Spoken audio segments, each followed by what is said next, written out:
Welcome to the Ask Lee section. Alright, so as per usual, if you have any questions you would like me to answer in this section, please leave them in the comments to one of the Ask Lee videos, or if you're listening on the podcast or watching on Instagram, then you can leave in the comments there.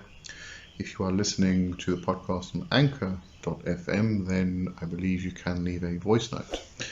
Alright. So this week's question is from SolemnSun. What is someone really doing when they work up or down the tree? What are the effects of it? Specifically Kabbalah. Okay, big bloody question. And I say that because, I mean, this really is a lifetime pursuit. So what are we actually doing when we move up and down the tree?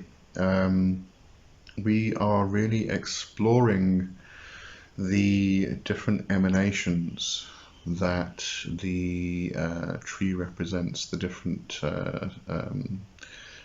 Sephirot. So if we move from Malkut to Yesod, we move from the physical formation to a less dense emanation of that physical formation. Sorry, I just realised I forgot to put the light on, so it might seem a bit dim, but it looks okay. And then when we move to the next Sephirah, we move from these different or these less dense emanations until we get to pure light. Now, why? Let's first get into why we would do this. Let's actually first just mention that when you are working up the tree of life, the Etz Chaim, you work your way up, and when you get to the top, you come back down again. It's not just one journey and that's it.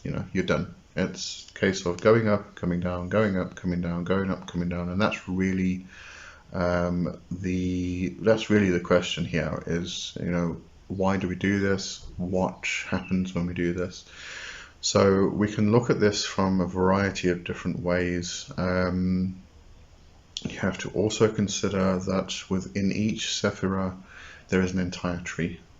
So in Malkut there's an entire tree. There's all 10 Sephirah, or Sephirah within Malkut. When you get to Yesod, there are all 10 Sephirah within Yesod. You go to the Sephirot Hod, there's all 10 in there as well. So each Sephirot has the tree within it. Okay, so you can go to each Sephirot individually and explore the tree within that Sephirot.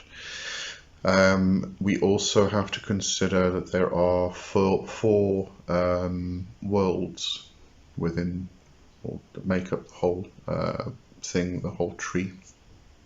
And these four worlds are Asiya, Yetzirah, Bria, and Atzilus, which are really action, formation, creation, and emanation.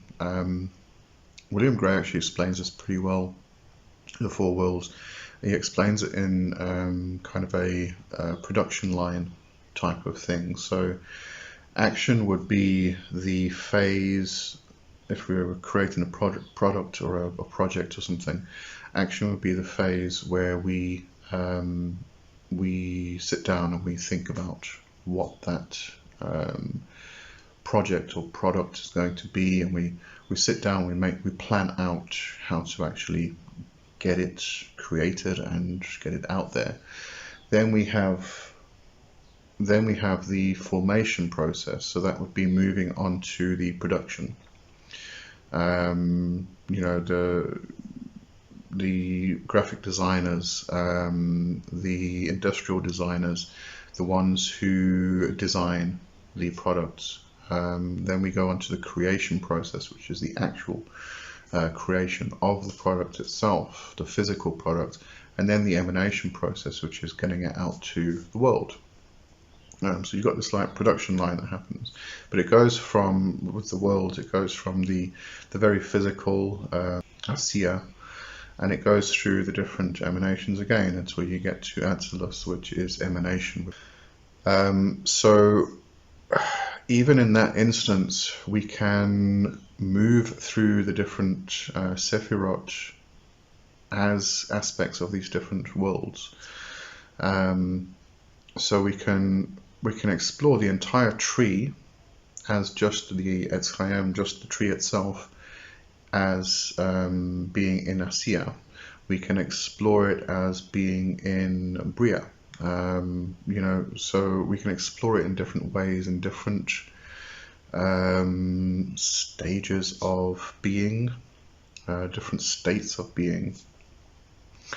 But again, we can come back to one Sephirot specifically and explore the entire tree within that Sephirot, within the four worlds. So there's loads and loads and loads and loads of different levels that we can explore the Kabbalistic tree. And so therefore the effects would be, beyond number really, because it depends on what you're exploring it for, what you're actually moving up the tree for, the purpose for it, the stage you're at. Obviously we would start with exploring it from a physical standpoint, and we can lay the tree on our body. It's the crown, the right and left half of the brain, then it's the right and left shoulders, or the right and left arms. We come down to the legs, we also have the middle pillar, which comes down from crown to third eye to throat. Let me just get this right. It's actually, so throat and then belly, heart, belly. We can, there's different formations that we can actually look at. That some people will place Malkut at the feet. Some people will place Malkut at the genitals, at the pelvic area. So different ways we can look at that as well.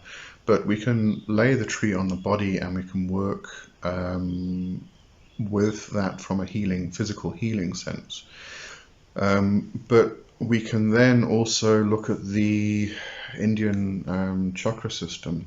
Now the two don't exclusively relate, my words today, but we can consider both systems similarly. So if we did have a look at the chakra system and the whole process of raising Kundalini, we awaken the serpent in the pelvic area, which then travels up the spine. Once it gets to the third eye, and we have a union of Ida and Pingala, we can then move it into union with that Shakti energy, then raises up, and we have union with the Shiva energy. And once we've got that union, we then come back all the way down to the root, and we work up again, because now we have a different level or a different state that we need to develop. So we start with the physical, and we keep going through. We go up the tree, and then we come back down again. We work on the next state or the next level that we need to work on. And the effects really would be evolution of the self, we could say.